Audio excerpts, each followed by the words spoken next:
Welcome to star recipes. இன்றைக்கி நம்ம பார்க்க போகிறது ரொம்ப ஈஸியாக பண்ணக்கூடிய ஒரு ஹல்வா ரெசிபி.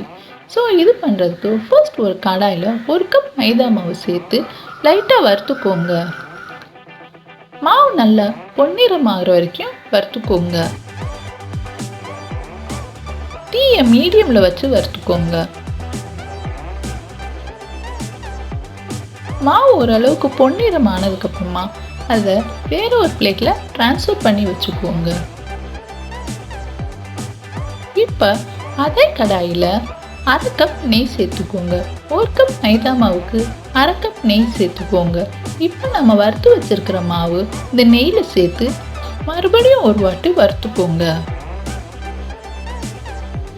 நெய்யும் மாவும் நல்லா மிக்ஸ் ஆனதுக்கப்புறமா 1 கப் சர்க்கரை சேர்த்துக்கோங்க. 1 கப் மைதா மாவுக்கு 1 கப் சர்க்கரை சேர்த்துக்கலாம். இல்லை இனிப்பு கொஞ்சம் கூட தேவைன்னா 1/2 கப் சர்க்கரையாக கூட சேர்த்துக்கோங்க. இப்போ இது மூணுமே நல்லா கலந்து விட்டுக்கோங்க.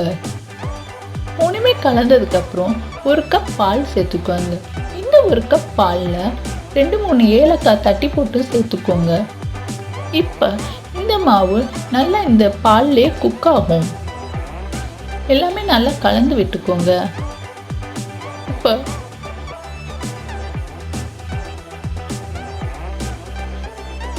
1 கப் பால் ரெடி பண்ணிக்கோங்க. 1 கப் பாலில் ஒரு 10 குங்குமப்பூ ஊற வச்சு அதை சேர்த்துக்கோங்க. அப்படி இல்லைன்னா ஃபுட் கலராக கூட சேர்த்துக்கோங்க. இப்போ இது எல்லாமே நல்லா கலந்து விட்டுக்கோங்க.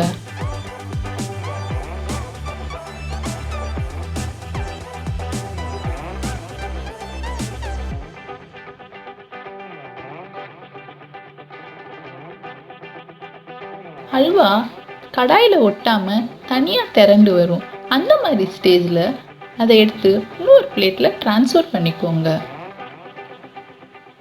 இப்போ ட்ரான்ஸ்ஃபர் பண்ணி டெக்கரேட் பண்ணிக்கோங்க. அவ்வளோதான், ஈஸியான ஹல்வா ரெசிபி ரெடி. கண்டிப்பாக இந்த ரெசிபி ட்ரை பண்ணுங்கள்.